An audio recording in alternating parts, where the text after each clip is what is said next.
मैं बिल्कुल वाज़ेह करना चाहती हूँ, हमारे सामने, हमारी आंखों के सामने, हमारी स्क्रीनों पर एक नस्ल कुशी हो रही है, एक बराह रास्त नशर होने वाली नस्ल कुशी जिसे हम देख रहे हैं। अब किसी को ये कहने का हक नहीं कि हम लाइल्म थे। कोई भी अब या मुस्तकबिल में ये दावा नहीं कर सकता कि हमें मालूम नहीं था कि क्या हो रहा है। बैनुल-अक़वामी कानून के मुताबिक तमाम रियासतों पर यह कानूनी जिम्मेदारी आयद होती है कि वो नस्ल कुशी को रोकने के लिए इक़दाम करें और इसे खत्म करें। इसका मतलब ये है कि जुल्म में शरीक होना बंद किया जाए और हथियारों की फराहमी रोकी जाए, मगर हमें ये सब कुछ होता नजर नहीं आ रहा। हमारी हुकूमतें तो वो कम से कम इक़दाम भी नहीं कर रही जो वो कर सकती थी। हमारे बैनुल-अक़वामी निज़ाम जो इंसाफ, कानून और इंसानी हकूक के अलमदार होने का दावा करते हैं, वो फ़लस्तीनियों को धोखा दे रही हैं। वो बदतरीन जंगी जराइम को रोकने तक के काबिल नहीं। मैं कभी नहीं समझ पाऊंगी कि इंसान इतने जालिम और संगदिल कैसे हो सकते हैं कि वो जानबूझकर लाखों इंसानों को जो पहले ही गैर कानूनी मुहासरे में हैं, फंसे हुए हैं, उन्हें भूखा मारे। ये सब दहाइयों पर मुहित उस जाबिराना घुटन ज़दा जुल्म का तसलसल है। ये महज एक वक्ती या जुज़वी कब्जा नहीं बल्कि मुसलसल और एक मुनज़्ज़म जबर है और जुल्म है।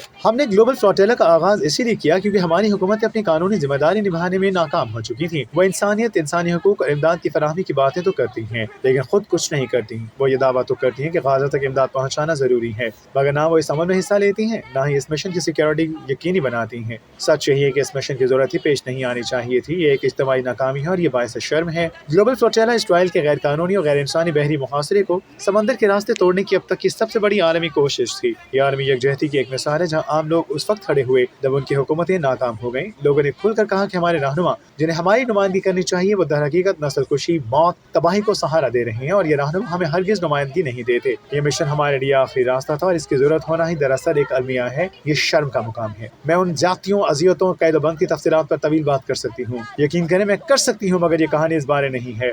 असल कहानी ये है कि इसराइल जो अपनी नस्ल कुशी और तबाहकारियों को मुसलसल बढ़ा रहा है, पूरी एक कौम को मिटाने की कोशिश कर रहा है, और वो भी सबके सामने। और इसी दौरान इसराइल ने एक बार फिर बैनुल-अक़वामी कानून की खुला खिलाफवर्जी की, जब इसने इंसानी इमदाद को गाज़ा पहुँचने से रोका। ऐसे वक्त में जब लोग भूखों मर रहे हैं, हम ये भी कहना चाहते हैं कि सिर्फ इमदाद का दाखिला काफ़ी नहीं, हमें कब्जे और जुल्म का इख्तिताम चाहिए। हमारी ये जद्दोजहद उस खूनरेज़ नॉर्मल के खिलाफ है जो जंगी जराइम को जारी रखने के लिए रास्ता फराहम करता है। यही उस तहरीक की असल कहानी है।